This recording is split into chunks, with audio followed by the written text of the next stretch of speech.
กองประชุมคณะกรรมการชี้นำโครงการครั้งที่ 1ของโครงการขยายนาวิทยาการคุ้มครองขี้เหยื่อและน้ำเปื้อนแบบยืนยงเพื่อปรับปรุงเวียกงานด้านสาธารณสุขและสิ่งแวดล้อมอยู่ในสาธารณรัฐประชาธิปไตยประชาชนลาวระยะที่ 2กองประชุมดังกล่าวได้จัดขึ้นในวันที่ 8 พฤษภาคม 2025 ที่นครหลวงเวียงจันทน์โดยการเป็นประธานร่วมของทานนางพรวรรณอุทาวงศ์รองรัฐมนตรีกระทรวงแผนการและการลงทุนทานลิตาคัตติยะรองรัฐมนตรีกระทรวงโยธาธิการและขนส่งทานซองซูโอ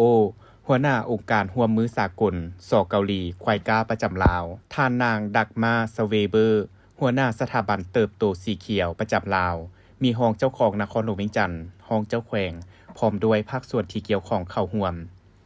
สถาบันการเติบโตสีเขียวได้ดำเนินการจัดตั้งปฏิบัติโครงการระยะที่ 2ของโครงการสร้างความอาจสามารถในการบำบัดน้ำเปื้อนและคุ้มครองขี้เหยื่อเพื่อปรับปรุงสิ่งแวดล้อมในสปป.ลาวตั้งแต่เดือนตุลา 2023โดยการได้รับการสนับสนุนอย่างต่อเนื่องจากองค์การร่วมมือสากลสเกาหลีโครงการนี้ได้ให้การสนับสนุนรัฐบาลลาวในการยกระดับการพัฒนาตัวเมืองสีเขียวและยืนยงตามความมุ่งมั่นเพื่อสร้างตัวเมืองตัวแบบและสร้างจิตสำนึกในชุมชนเพื่อดึงดูดให้มีการลงทุนโครงการดังกล่าวมีขีดหมายความสำคัญในการสนับสนุนสปป.ลาวเพื่อยกระดับการบริการในตัวเมืองด้านสาธารณสุขโดยเสริมขยายความสามารถในการคุ้มครองสิ่งแวดล้อมตัวเมืองและอำนวยความสะดวกให้แก่การลงทุนสีเขียว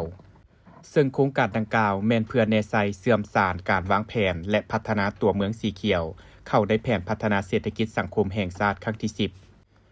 สร้างความอาจสามารถให้แก่ภาครัฐเพื่อดึงดูดการลงทุนต่อการพัฒนาเวียกงานสิ่งแวดล้อมตัวเมือง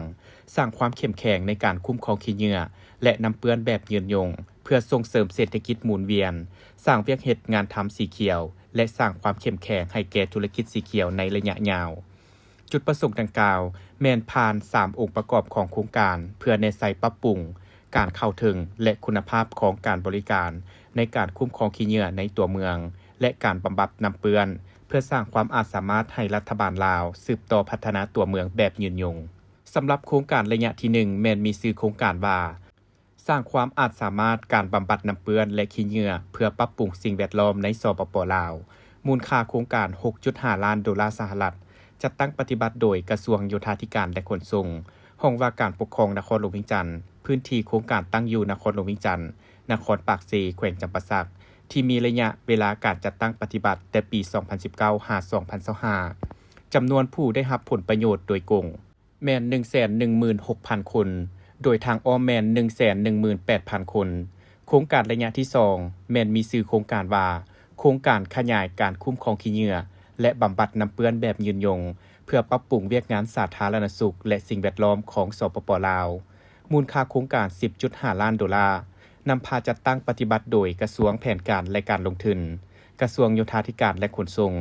ห้องว่าการนครหลวงเวียงจันทน์แขวงจำปาสักแขวงสวรรณเขตและแขวงเวียงจันทน์โดยได้รับการสนับสนุนด้านวิชาการจากสถาบันเติบโตสีเขียวและทุนช่วยเหลือล่าจากองค์การร่วมมือสากลเกาหลีสถานที่โครงการแม่นนครหลวงเวียงจันทน์นครปากเซนครไก่สอนพรหมวิหารและเมืองวังเวียงโดยมีระยะเวลาจัดตั้งปฏิบัติแต่ปี 2023 หา 2028 และคาดว่าจะมีผู้ได้รับผลประโยชน์ประมาณ 256,000 คนทางอ้อม 201,000 คนซึ่งโครงการดังกล่าวแม้นได้ดำเนินอย่างเป็นทางการมาแล้ว1ปีซึ่งได้เริ่มมีผลงานที่พ้นเด่นเพื่อให้การชี้นำทิศทางในการจัดตั้งปฏิบัติให้ดีขึ้นกว่าเก่าและรับประกันร่วมมือระหว่างภาคส่วนที่เกี่ยวข้องอย่างมีประสิทธิภาพหลายขึ้นกองประชุมคณะนำการชี้นำโครงการ